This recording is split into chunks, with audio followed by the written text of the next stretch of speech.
Immigration పాలసీలో మార్పుల కారణంగా వీసాదారులు తీవ్ర ఇబ్బందులను ఎదుర్కొంటున్నారు.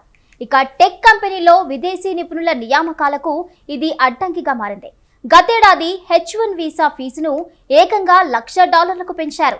అలాగే వీసా స్టాంపింగ్, రెన్యువల్ విషయంలో అనేక కొత్త నిబంధనలు కూడా తీసుకొచ్చి ఇబ్బందులకు గురి చేస్తున్నారు. వలసపై ఉక్కుపాదం మోపుతున్న డొనాల్డ్ ట్రంప్ ఐటీ కంపెనీల్లో విదేశీ నిపుణుల నియామకాలను నియంత్రించేలా H1B వీసా నిబంధనలను కఠినతరం చేసిన విషయం తెలిసిందే. ఇక గతేడాది వీసా ఫీజును $1,00,000 పెంచారు. కానీ అమెరికా టెక్ సంస్థలు మాత్రం విదేశీ టాలెంట్ వైపే మొగ్గు చూపుతున్నాయి. కృత్రిమ మేధపై భారీగా పెట్టుబడులు పెడుతున్న దిగ్గజ కంపెనీలు ఆ లక్ష్యాలను చేరుకోవడానికి పెద్ద సంఖ్యలో H1B వీసాదారులనే నమ్ముకుంటున్నాయి. ఇక ఇదే అంశానికి సంబంధించి మనతో పాటు చర్చలో పాల్గొనడానికి సిద్ధంగా ఉన్నారు ప్రముఖ అంతర్జాతీయ న్యాయవాది డాక్టర్ కావేటి శ్రీనివాసరావు గారు. ఆయనతో మాట్లాడి మరిన్ని విషయాలు తెలుసుకుందాం. నమస్తే సార్. సార్, ఇప్పుడు ఈ H1B వీసా అనేది ఒక హాట్ టాపిక్గా మారింది. ఎందుకంటే ట్రంప్ వచ్చిన తర్వాత దీనికి సంబంధించిన చాలా మార్పులు చేర్పులు చేశారు. సో దాని గురించి వివరంగా చెప్పండి. ఇప్పుడు మనకు మీరు అన్నట్టుగా ట్రంప్ గారు వచ్చిన తర్వాత ఇంతకుముందు ఉన్నప్పుడు కూడా వారు చాలా మార్పులు చేశారు. ఇప్పుడు ఇంకా చాలా చేశారు.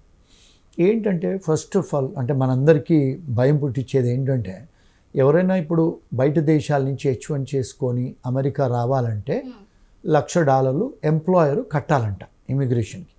కడితేనే కానీ వాళ్ళు లోపల రావచ్చు ఒకటి. రెండోది మళ్ళీ గవర్నమెంట్ ఫీజులు కట్టాలి, అటార్నీ ఫీజులు, ఎడ్యుకేషన్ వాల్యుయేషన్ అవన్నీ కట్టాలి. రెండోది ఏమన్నారంటే ఎవరిని పడితే వాళ్ళని తీసుకురాకండి, $1,80,000 $2,00,000 జీతం ఇచ్చే వాళ్ళకి తీసుకురండి, అంటే హైటెక్ ప్రొఫెషనల్స్ విత్ ఎక్స్పీరియన్స్ ఉన్న వాళ్ళని తేండి. అది రెండో కండిషన్ పెట్టారు. మూడోది ఏంటంటే ఇప్పుడు అమెరికాలో ఉన్న వాళ్ళు మరి వాళ్ళు కూడా ఇది వర్తిస్తుందా అంటే అది అమెరికాలో స్టూడెంట్ వీసాలో నుంచి H1 చేసుకునే వాళ్ళకి, లేదా అమెరికాలో H1B వీసా ఉన్న వాళ్ళు మళ్ళీ కంపెనీ మార్చుకోవాలనుకున్న వాళ్ళకి ఇది వర్తించదు. అంటే ఇవన్నీ కూడా కాస్త లేటుగా క్లారిఫికేషన్ ఇచ్చారు. అయినా ఇంకా చాలామందికి కన్ఫ్యూజన్. ఇంకా రెండో విషయం ఏంటంటే ఆయన ఇప్పుడు లాటరీ వేసుకోవాలి ఫస్ట్. ఇంతకుముందు లాటరీ సిస్టమ్ లేదు. లాటరీ ఎందుకు వచ్చింది అంటే ఇప్పుడు demand and supply. For example 60,000 జాబులు ఉంటే 1,50,000 2,00,000 మంది అప్లికేషన్ పెడుతున్నారు. సో దాన్ని రెడ్యూస్ చేయడానికి లాటరీ వేస్తున్నారు, అంటే ఐటీ కంప్యూటరైజ్ సెలెక్షన్. ఇప్పుడు ఏంటి అంటే కొంత పర్సంటేజ్ ఆఫ్ పీపుల్ అక్కడ మాస్టర్స్ చేసిన వాళ్ళకి, కొంత అక్కడ లోకల్ వాళ్ళకి ఇస్తారు. అంటే బ్యాచులర్స్ డిగ్రీ ఉన్న వాళ్ళకు మాస్టర్స్ కోటా వేరే. సో ఇప్పుడు ఏమిటి అంటే ఇప్పుడు బయట దేశస్తులు కంపీట్ చేస్తారు, లోకల్ వాళ్ళు కూడా కంపీట్ చేస్తారు. సో వీళ్ళందరూ కూడా H1B కోసము ఎంప్లాయర్స్ దగ్గరికి వెళ్ళి మాకు మరి ఎంప్లాయర్స్ గారు బోనఫైడ్ జాబ్ ఆఫర్ ఉండాలి.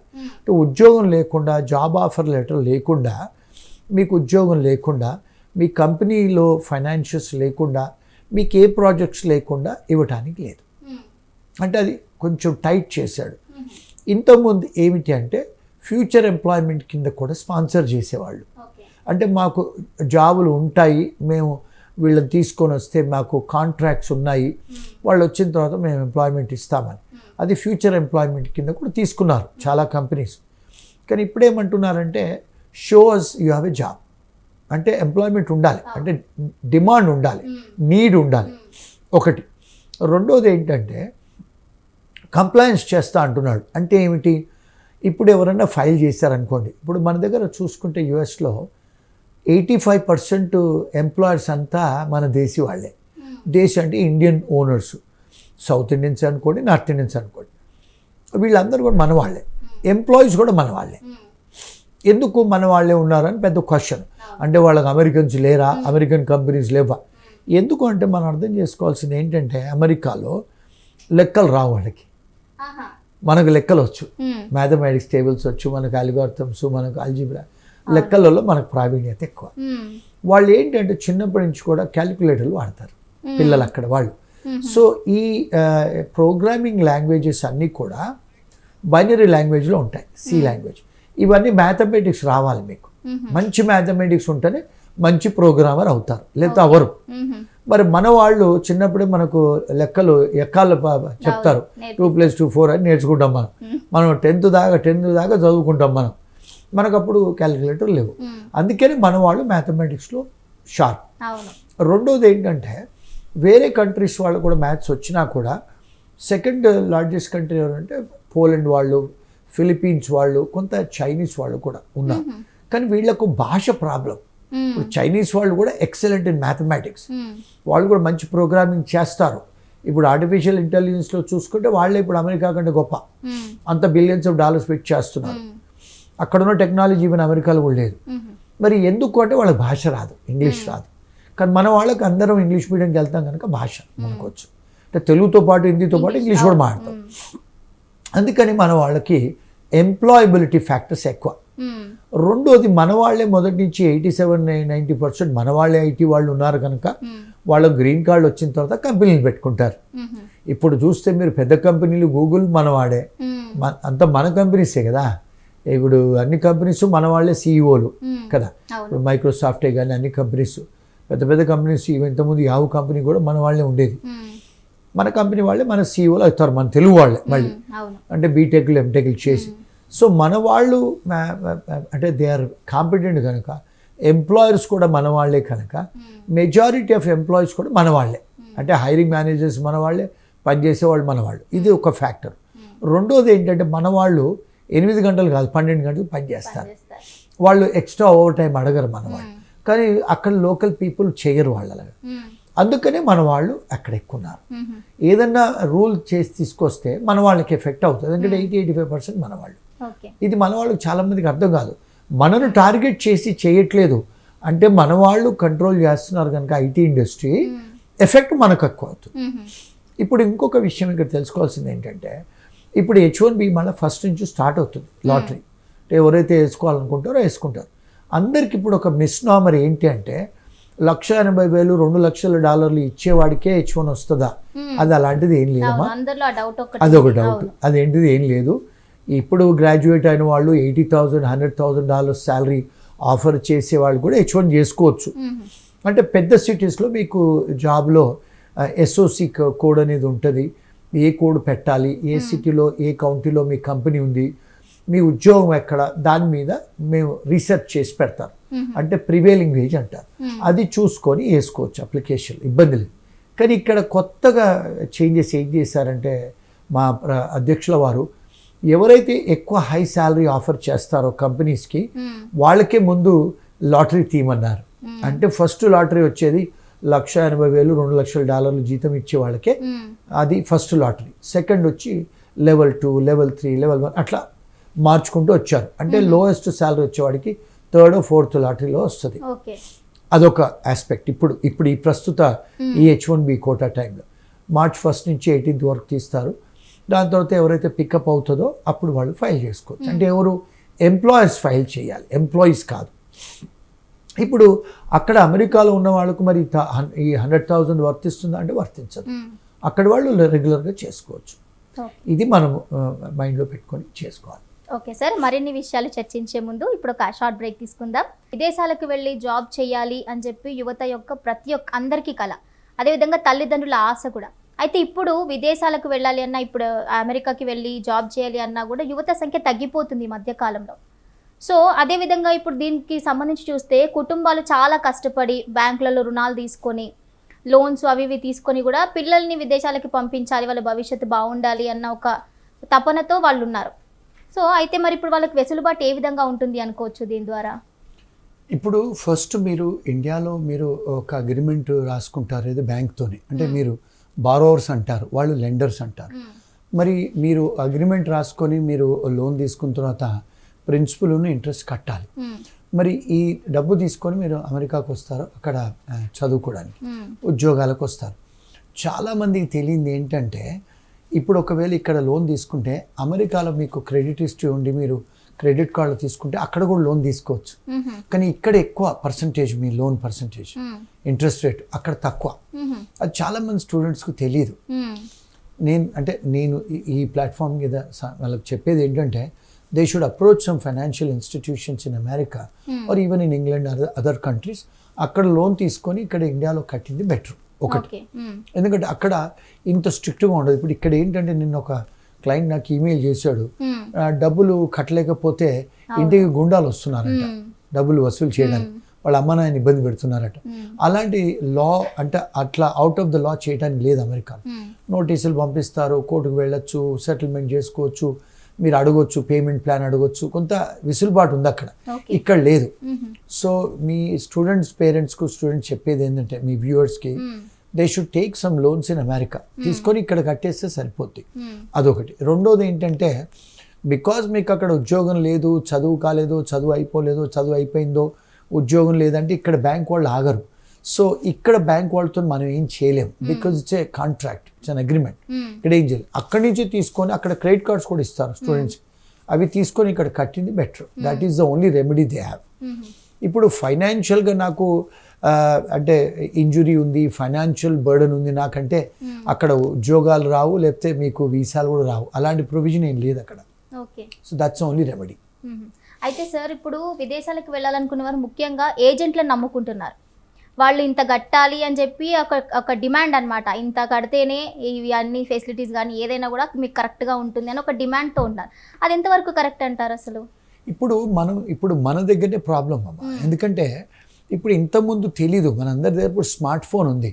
ఫర్ ఎగ్జాంపుల్ ఇప్పుడు మీరు ఏ యూనివర్సిటీకి వెళ్తున్నారు, నెంబర్ 1 మనం రీసెర్చ్ చేసుకోవాలి కదా. స్టూడెంట్లు వీళ్ళు చేసుకోరు, స్టూడెంట్స్ పేరెంట్స్ కూడా రీసెర్చ్ చేసుకోరు. వాళ్ళు ఏమంటారంటే మాకు ఇంగ్లీష్ రాదు అని. మరి ఇప్పుడు సెల్ ఫోన్లో, స్మార్ట్ ఫోన్స్లో మీ భాషలో కూడా మీరు మాట్లాడుకుని తెలుసుకోవచ్చు కదా. The first thing is selecting the university, selecting the country. ఇప్పుడు ఫర్ ఎగ్జాంపుల్ ఇప్పుడు అమెరికా వెళ్ళాలనుకుంటాను ఈ టైంలో, ఇప్పుడు అక్కడే లోకల్ వాళ్ళకు ఉద్యోగాలు లేవు. ఇప్పుడు ఈ తరుణంలో మీరు అమెరికా వెళ్ళాలనుకుంటారనుకోండి, ఇప్పుడు ఉద్యోగాలు లేవు అక్కడ. ఇప్పుడు అది అమెరికా కాకపోతే జనాలు ఏం చేస్తున్నారు, ఇంగ్లాండ్కి వెళ్తున్నారు. ఇంగ్లాండ్లో కూడా ఉద్యోగాలు లేవు, యూకేలో. థర్డ్ కంట్రీ చూస్ చేస్తున్నారు, కెనడా అండ్ ఆస్ట్రేలియా. మరి ఇప్పుడు ఏమవుతుందంటే ప్రపంచంలో, అంటే నేను కెనడాలో, ఆస్ట్రేలియాలో, ఇంగ్లాండ్లో, అమెరికాలో చదువుకొని అమెరికాలో స్థిరపడ్డాను. ఇప్పుడు అక్కడ ఏంటంటే అమెరికాకు జ్వరం వస్తే ప్రపంచానికి జలుబు చేస్తుందట. అంటే అదొక సేయింగ్. అమెరికాలో ఎకానమీ సరిగా లేకపోతే ఇంగ్లాండు, ఆస్ట్రేలియా, కెనడా, యూరోప్, ఇండియాలో కూడా ఎఫెక్ట్ అవుద్ది. కానీ ఇప్పుడు ద బెస్ట్ పార్ట్ ఏంటంటే ఇప్పుడు ఏఐ వాళ్ళంతా గూగుల్ వాళ్ళు ఇప్పుడు ఇక్కడే బిలియన్స్ ఆఫ్ డాలర్స్ ఇన్వెస్ట్ చేస్తూ అంటున్నారు. ఇప్పుడు this is the best time to be in India. అంటే అర్థం చేసుకోవాలి మనం ఎకనామిక్స్. సెకండ్ థింగ్ అది, అంటే ఏ యూనివర్సిటీకి వెళ్తున్నాము, ఏ కంట్రీకి వెళ్తున్నాము. థర్డ్ థింగ్, చదువుకున్న తర్వాత ఉద్యోగాలు ఉన్నాయా? ఉద్యోగాలు ఉండొచ్చు, కానీ మీరు ఇమిగ్రేషన్ రెగ్యులేషన్స్ టైటప్ అయిపోతే ఎప్పుడు కూడా గవర్నమెంట్ పాలసీలు చేంజ్ అవుతాయి, ఇమిగ్రేషన్ రెగ్యులేషన్స్ చేంజ్ అవుతాయి. ఇమిగ్రేషన్ రెగ్యులేషన్స్ చేంజ్ అవుతే మనకు వీసాలు రావు. మరి ఇవన్నీ చూసుకోవాలి. ఇవి చూడకుండా ఇక్కడ ఏజెంట్లకు వాళ్ళకు F1 వీసాలకు డబ్బులు ఇస్తారు, H1B వీసాలు చేసుకోవడానికి కూడా లక్షల రూపాయలు ఇస్తారు, 10 లక్షలు 15 లక్షలు.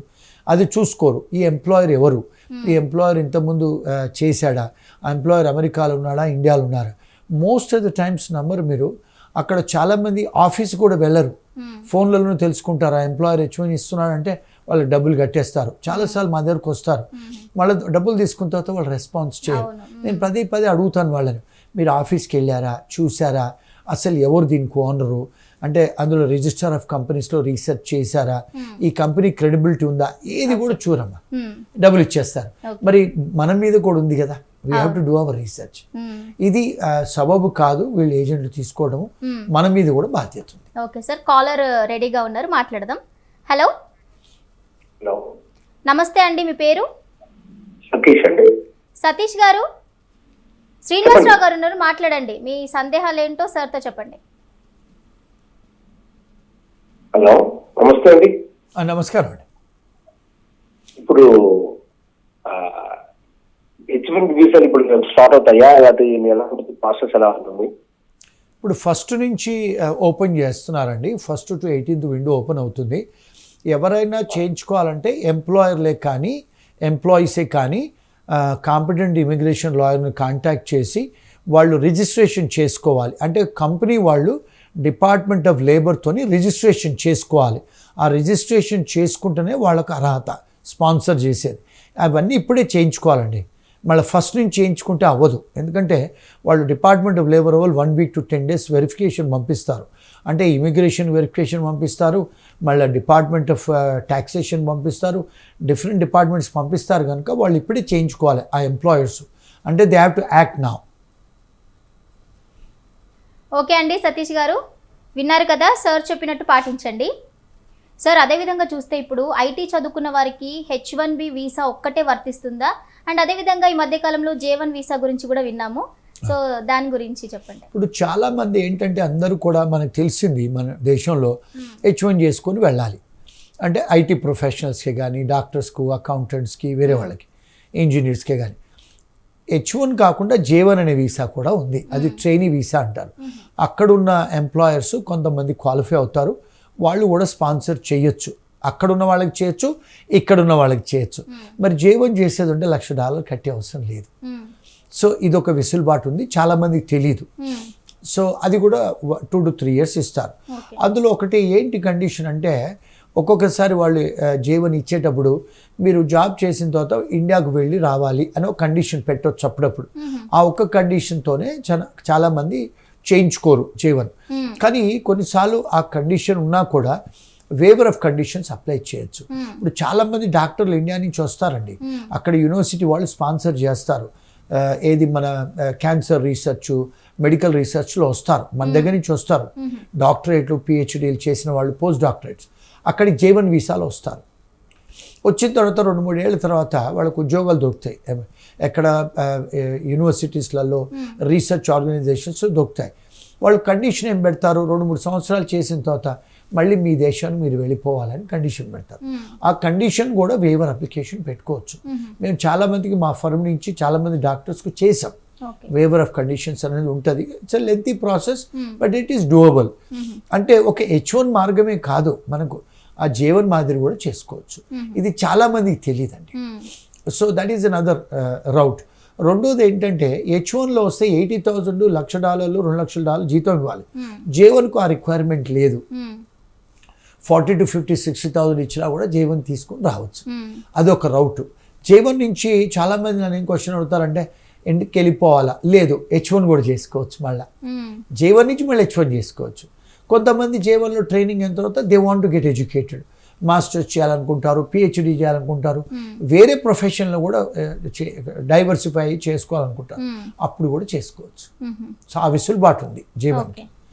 సో ఎవరైతే మీ ప్రేక్షకులు, మీ వ్యూవర్స్ చూస్తున్నారో, ఎవరైనా అమెరికాలో మీ కుటుంబాలు, ఫ్యామిలీస్, చుట్టాలు, కంపెనీ ఓనర్స్ ఎవరన్నా ఉంటే J1 రౌట్ కూడా మీరు ఆప్షన్ ఎక్స్ప్లోర్ చేయండి.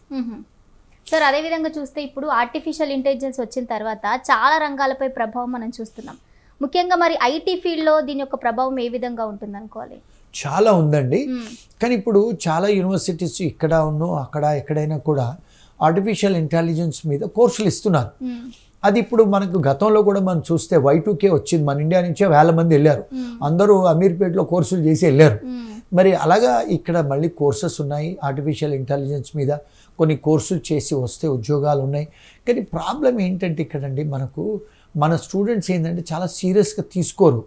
ఇప్పుడు ఇంకోటి ఏంటంటే, సీరియస్గా తీసుకొని మీరు పర్సనల్గా చదువుకొని కాపీలు కొట్టకూడదు, చదువుకోవాలి.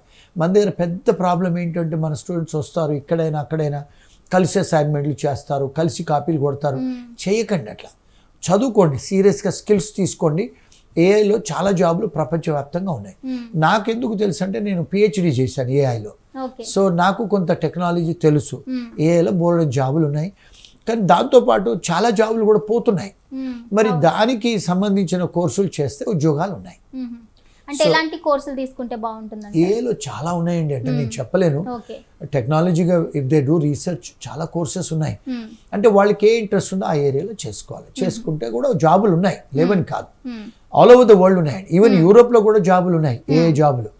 చాలా కంట్రీస్, జర్మనీ తీసుకుంటుంది, ఇప్పుడు జపాన్ కూడా యంగ్ ఐటీ ప్రొఫెషనల్స్, ఇండియన్ ప్రొఫెషనల్స్కు వర్క్ వీసాలు ఇస్తుంది 35 years లోపల వాళ్ళకి. పోలాండ్ వాళ్ళు ఇస్తున్నారు, జర్మనీ వాళ్ళు ఇస్తున్నారు, యూరోప్లో లిథువేనియా వాళ్ళు ఇస్తున్నారు, లాట్వియా వాళ్ళు ఇస్తున్నారు, చాలా దేశాలు ఇస్తున్నారండి. అంటే we should think out side the box. ఒకటే అమెరికా అని కాకుండా వేరే కంట్రీస్ కూడా చూడాలి. ఓకే సార్, అయితే ఫైనల్గా మీరు ఇప్పుడు యువతకి అమెరికాకి వెళ్ళాలి అనుకునే వాళ్ళకి ఈ వీసాస్కి సంబంధించి మీరు ఇచ్చే సజెషన్ ఏంటి? ఇప్పుడు ప్రాబ్లం ఏమవుతుందంటే, మనకు కాలేజీలో అడ్మిషన్ వచ్చినా కూడా మనకు వీసాలో అవైలబిలిటీ ఆఫ్ స్లాట్స్ లేవు ఎంబసీలో. ఎందుకు అంటే, ప్రపంచవ్యాప్తంగా చాలా ఎంబసీస్ క్లోజ్ చేసేసారు ట్రంప్ గారు. అంటే ముస్లిం కంట్రీస్ చాలా కంట్రీస్లో క్లోజ్ చేశారు. ఇప్పుడు రెండోది ఏంటంటే చాలామందిని ఫైర్ చేశారు ఆయన ఎంప్లాయీస్ని, కొత్త హైరింగ్ చేయట్లేదు. సో కౌన్సిలేట్స్ మీద చాలా లోడ్ ఉంది, అందుకనే అపాయింట్మెంట్స్ అంతా డిలే అవుతున్నాయి. ఒకటి. రెండోది కూడా ఈ సైబర్ నేరగాళ్ళు ఏం చేస్తున్నారంటే క్రాక్ చేసి ట్యాప్ చేసి ఇప్పిస్తున్నారు డబ్బులు తీసుకొని. సో వాళ్ళని కూడా మీరు జాగ్రత్తగా కనిపెట్టి చూసి మీరే ప్రయత్నం చేసుకోవాలి. మూడోది ఏంటంటే బీ అవేర్ ఆఫ్ థింగ్స్. ఎవరు చెప్పినట్టుగా ఏదో మా ఫ్రెండ్ చెప్పాడు, ఎవరో అమెరికా నుంచి ఎవరో చెప్పారు, లేకపోతే మా ఫ్రెండ్ ఈ కంట్రీకి వెళ్ళింది, మా ఫ్రెండ్ ఈ కంట్రీకి వెళ్ళాడు, ఇదే కాలేజ్కి వెళ్ళాడు, వాళ్ళని ఫాలో అవ్వబాకండి. You do your own research. ముఖ్యంగా పేరెంట్స్కి చెప్పేది ఏంటంటే మీ చేతిలో స్మార్ట్ ఫోన్ ఉంది, ఆ స్మార్ట్ ఫోన్లో మీరు గూగుల్లో తెలుగులో అడిగినా కూడా చాట్ జీపీటీ అవన్నీ ఉన్నాయి, గూగుల్ జెమినీ కూడా మీకు తెలుగులోనే సమాధానం చెప్పుద్ది. So please do research and take decisions, inform decisions తీసుకోండి. Thank you so much sir, మీ విలువైన సమయాన్ని వెచ్చించి మాకు మా వ్యూయర్స్కి చాలా చక్కటి విషయాలు తెలియజేశారు. Thank you very much.